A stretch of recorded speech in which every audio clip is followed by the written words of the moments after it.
Tuhan bersamamu dan bersama rohmu. Inilah Injil suci menurut Matius. Dimuliakanlah Tuhan. Dalam khotbah di bukit, Yesus bersabda kepada murid-muridnya, "Hati-hatilah. Jangan sampai melakukan kewajiban agamamu di hadapan orang supaya dilihat. Karena jika demikian, kamu tidak beroleh upah dari Bapamu yang di surga.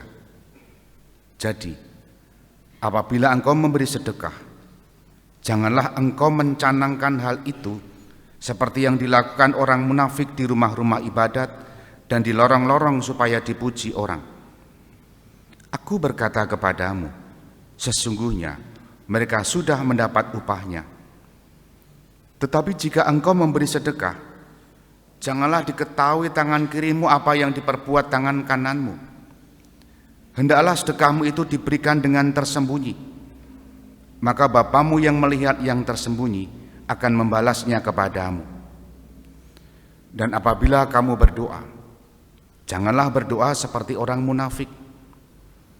Mereka suka mengucapkan doanya dengan berdiri di rumah-rumah ibadat dan pada tikungan-tikungan jalan raya, supaya mereka dilihat orang. Aku berkata kepadamu, mereka sudah mendapat upahnya. Tetapi jika engkau berdoa, masuklah ke dalam kamarmu, tutuplah pintu, dan berdoalah kepada Bapamu yang ada di tempat tersembunyi. Maka Bapamu yang melihat yang tersembunyi akan membalasnya kepadamu.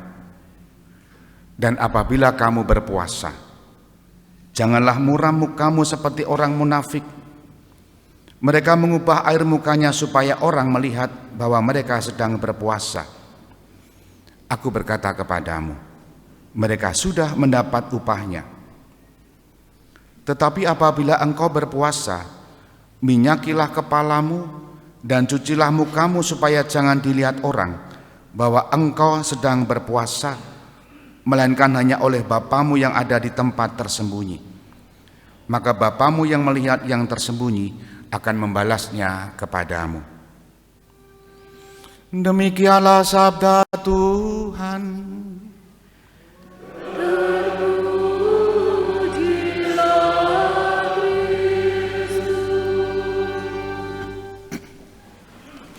Saudari-saudara yang dikasihi Tuhan, selamat pagi berkah dalam.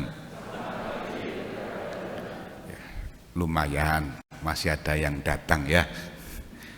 Kemarin sudah meludak di 4 gereja di Paroki Kalasan. Pagi ini memang sengaja saya majukan 5:30 dari biasanya jam 6 kan misa pagi sejak pandemi. Harapannya supaya yang mau berangkat kerja, berangkat sekolah masih bisa ikut misa. Ya lumayan, ada yang berdiri ya, lumayan. Terima kasih atas kedatangannya. Ini tanda-tanda orang-orang yang memenuhi panggilan. Panggilan apa? Panggilan untuk kembali kepada Tuhan. Bukan panggilan kembali kepada Tuhan tegese mati, ora. Tetapi panggilan untuk Tuhan memanggil saya dan Anda semua untuk bersatu kembali kepadanya dan berdamai lagi kepada Tuhan, supaya kita makin mendapatkan keselamatan. Dan itulah makna masa Prapaskah, selalu diserukan supaya kita bertobat, supaya kita kembali berdamai dengan Tuhan dan kita tetap mendapatkan keselamatan. Maka dalam bacaan kedua tadi, bacaan pertama kita mendengarkan surat Paulus begini, "Berilah dirimu didamaikan dengan Allah." Artinya mari di awal masa Prapaskah ini kita memberikan diri, hati kita, pikiran kita, kehendak kita didamaikan dengan Allah. Barangkali selama ini pikiran, hati dan kehendak kita itu nasar, ngawur dan tidak teratur. Lalu sekarang saatnya kita kembali lagi, diingatkan kembali. Ada 3 cara yang dapat menjadi indikator bahwa kita memang memenuhi panggilan itu. Panggilan untuk apa? Berdamai dengan Tuhan. Yang pertama berkaitan dengan derma atau sedekah. Yang kedua berkaitan dengan berpuasa, dan yang ketiga berkaitan dengan berdoa. 3 hal inilah yang disabdakan oleh Yesus untuk murid-muridnya, agar mereka, murid-muridnya tentunya, dalam 3 hal ini tidak boleh munafik. Artinya melakukan ketiga hal itu supaya dilihat oleh orang dan mendapatkan pujian. Maka kalau kita sungguh-sungguh mau memenuhi panggilan itu, tidak hanya cukup datang misa di tempat ini atau di rumah masing-masing karena 1-2 hal harus di kamar tidur atau di rumah masing-masing. Tidak cukup ritual seperti ini, tapi sungguh-sungguh mari kita tampakkan dalam 3 hal itu dengan kesungguhan hati. Kalau kita memberi derma, sedekah dengan hati yang tulus, tidak usah dan tidak perlu memberi derma di perapatan-perapatan, di persimpangan-persimpangan. Istilah kotak APP yang sudah beredar itu dengan ketulusan hati. Syukur-syukur nominalnya tambah sebagai tanda pertobatan. Jelas. Nah, kalau saudari-saudara pantang puasa terhadap apa yang tidak diinginkan, terhadap apa yang disukai, nah, jatah untuk membeli hal yang disukai itu dimasukkan di kotak APP. Tapi jangan sampai ada yang puasa caos daromo, salah besar, aku iso semaput nih.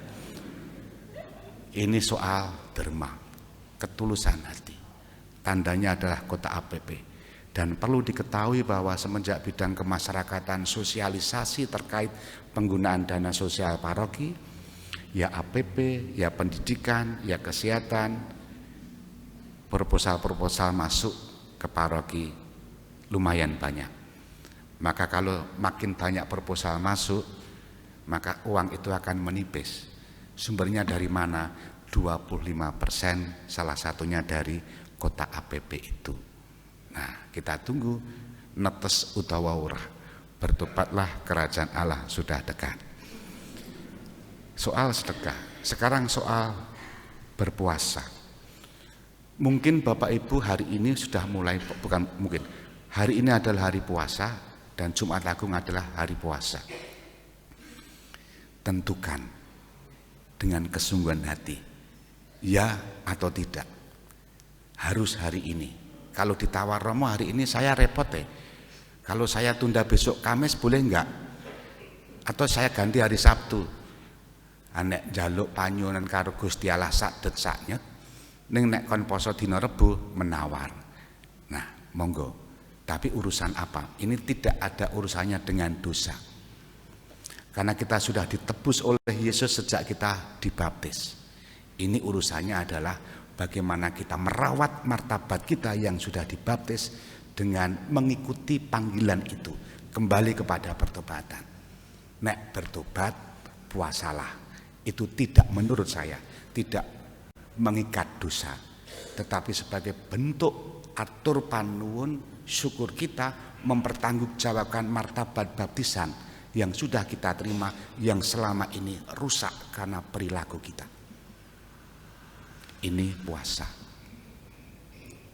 Yang usia 60 tahun fakultatif, mana suka bebas. Ingat kondisi, meskipun saya juga sudah menyediakan minyak suci bagi mereka yang mau semaput karena puasa. Yang ketiga, berdoa. Meskipun hari pantang itu kaitannya dengan tidak melakukan atau mengurangi yang diinginkan atau yang disukai, terkait dengan berdoa, jangan dikurangi, tapi tambahkanlah waktu porsi berdoa. Ya, selama ini tidak pernah berdoa, tambahlah. Yang selama ini tidak pernah rosario, rosariolah. Tidak hanya bulan Mei, bulan Oktober, tetapi juga masa-masa pertobatan ini untuk menunjukkan pertobatan kita. Berdoa. Kalau ada misalnya pengumuman sarasian APP, datanglah. karena di situ juga ada kesempatan berdoa bersama sebagai gereja bersama. Dan juga kalau ada pengumuman jalan salib, datanglah. Dan saya pesimis yang datang jalan salib setiap Jumat sejumlah ini, karena saya yakin umat akan menjalankan jalan salib di rumah masing-masing. Yang berjalan gambarnya, bukan orangnya. Perhentian pertama, ganti slide. Perhentian kedua, moga-moga begitu di keluarga masing-masing. Tambahlah waktu dosa, syukur-syukur devosi ditingkatkan, dan kunjungan kepada sakramen Maha Kudus dilakukan. Entah di gereja Kalasan yang gerejanya terbuka setiap hari, atau di gereja-gereja terdekat di kota di mana Anda memiliki gereja-gereja favorit menurut hati Anda. Jelas, kalau Anda, saudara-saudara, mengikuti panggilan kembali kepada Tuhan, jalankan itu dengan sukacita. Kita hening sejenak.